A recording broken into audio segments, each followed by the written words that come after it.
Olga and Igor, who were husband and wife, were honorable rulers of the East Slavic Tribes Union, that is, they were the leaders of the Kiev Kinz in Ukraine. One day, when Igor personally visited one of the nearby tribes, the Drevlian Kinz, to collect the tax representing loyalty to the tribe changed its mind, and the situation did not end as Igor expected. The leaders of the Drevlian tribe made a treacherous plan to be more comfortable in the region they lived in. Igor secretly killed his wife, Olgi, and wanted to make her a widow and marry her to the prince of their tribe. When her husband died, Olga, who was left alone with her 3-year-old son, was weak. The Drevlians considered this to be an advantage. They put pressure on Olga and convinced her to marry their prince. Olga, who was devastated by her husband's death, also encountered the incessant nagging of this arrogant tribe during this time, but she kept her composure and said that she was open to the idea of a new marriage and wanted to host the nobles of the tribe and ask them to come to her land by ship, which they arrived at. At night, as Olga requested, before their entrance to the city, the nobles were asked not to leave their ships and to stay on their ships that night for the honor ceremony, which was said to be carried by a special wooden device and brought to the city, and the offer was accepted by Olga's planes. However, Olga had a different plan for these 20 souls that no one knew about. That night, Olga had her servants dig a deep hole in the city, and the next morning, while all the nobles were being carried to the city by a special wooden device, they all suddenly found themselves thrown into this deep hole. They were looking at Olga in surprise, but Olga, with a slight smile on her face, took on a devilish expression and said, "Bury them all alive," and this was just a spark of revenge anger.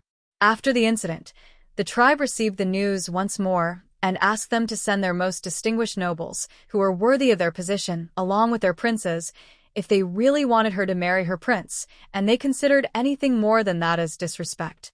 Thinking that this was an opportunity to secure the throne, the tribe did as they were told, and when the guests finally reached the region after the long journey, Olga had asked them to wash in a hot bath that she had specially prepared for them because they had gotten dirty during the trip.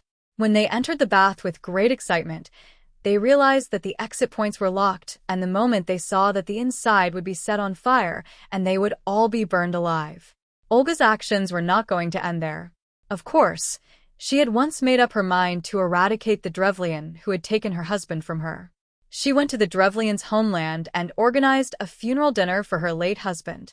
She invited the remaining important people and the people of the tribe and told the servants to serve them as much wine as they could.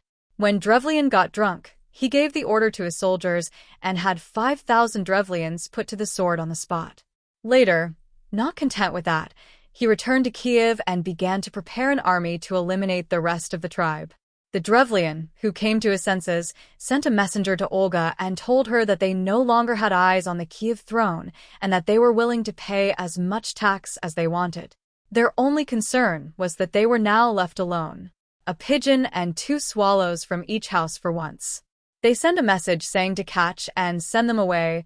They are happy because they will pay a symbolic tax instead of gold, and the pigeons and swallows that nest in their bees in their houses catch as much as they want and send them away in cages. But the princess has her soldiers tie a piece of sulfur wrapped in cloth and wicked to the feet of the birds one by one, and when the sun sets, the soldiers light the wicks and release the birds. When the birds reach their homes and return to the eaves where they nest, under the haylofts and the mouths, flames engulf the city, and since everywhere catches fire at the same time, not a single house, barn, or hayloft remains, and since the fires catch fire at the same time, the fires turn into hell, but Olga has already sent her soldiers to catch and kill those who escape. And the survivors of the tribe are given to Olga as blind men and servants to Olga, who will continue until they die. For some, revenge is completed after everyone who is involved in sin dies. Olga, who is much feared by everyone, died on June 11, 969, at the age of 79. In the dusty files of history will continue to tinker.